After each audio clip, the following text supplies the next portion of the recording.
വെള്ളം അടിച്ച് പറ്റിച്ച് കളയും ആദ്യം. They will de-water, drain the water out and then sow the fields. കേട്ടോ? നമ്മുടെ യുണൈറ്റഡ് നേഷൻസിന്റെ ഫുഡ് ആൻഡ് അഗ്രികൾച്ചറൽ ഓർഗനൈസേഷൻ പഠിച്ചിട്ടുണ്ടോ? ഉണ്ടോ?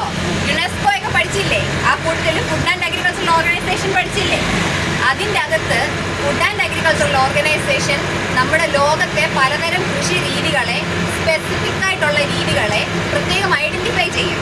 എന്ന് പറഞ്ഞാൽ ജിയോഗ്രാഫിക്കലി ഇമ്പോർട്ടൻറ്റ് ഹെറിറ്റേജ് ഏരിയാസ് ആയിട്ട്. അതിലൊരു ഹെറിറ്റേജ് ഏരിയയാണ് നമ്മുടെ കൊച്ചു കേരളത്തിലെ ഈ കുട്ടനാട്. അങ്ങനെ ആദ്യം ഐഡന്റിഫൈ ചെയ്ത 13 ഏരിയ ഉണ്ടായിരുന്നു. അതിലൊന്നാണ് നമ്മുടെ ഈ കൊച്ചു കുട്ടനാട്. കേട്ടോ? അപ്പൊ അത്രയും പ്രാധാന്യമുള്ള ഒരു സ്ഥലത്താണ് നിങ്ങളിപ്പം കൃഷി കാണാൻ വേണ്ടിയിട്ട് വന്നിരിക്കുന്നത്. ഈ കൃഷി എന്താണ് നിങ്ങൾ കാണാൻ പോകുന്നതെന്നൂടെ പറഞ്ഞു തരാം. ഇവിടെ നമുക്കിപ്പം സോയിങ് തുടങ്ങുന്ന സമയമാണ്. നമുക്ക് എല്ലാ സീസണിലും ഇവിടെ കൃഷി ചെയ്യാൻ പറ്റത്തില്ല, കാരണം എപ്പോഴും വെള്ളം. Seed bank means we are actually preserving the seeds which we have for use in later future.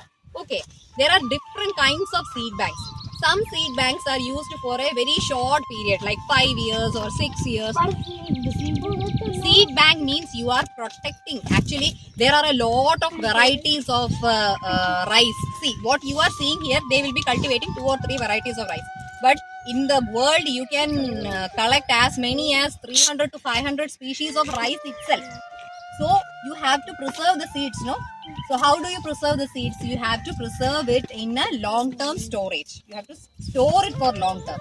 So those places where you are storing these seeds for long-term and using it for future purposes are called seed banks.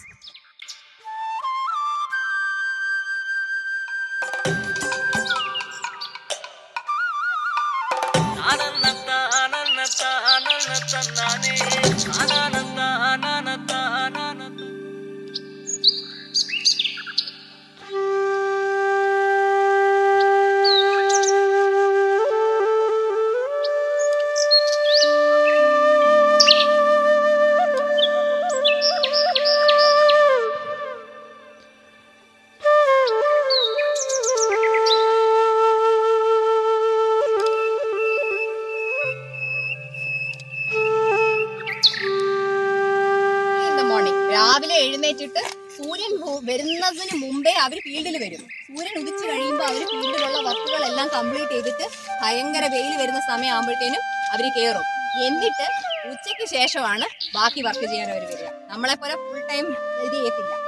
Full time നമ്മൾ ചെയ്യുന്നത് ആകെ 2 പ്രോസസ്സേ ഉള്ളൂ. ഒന്ന് സോയിങ്ങിന്റെ സമയത്ത് full time from morning to evening അവർ ഫീൽഡിൽ കാണും.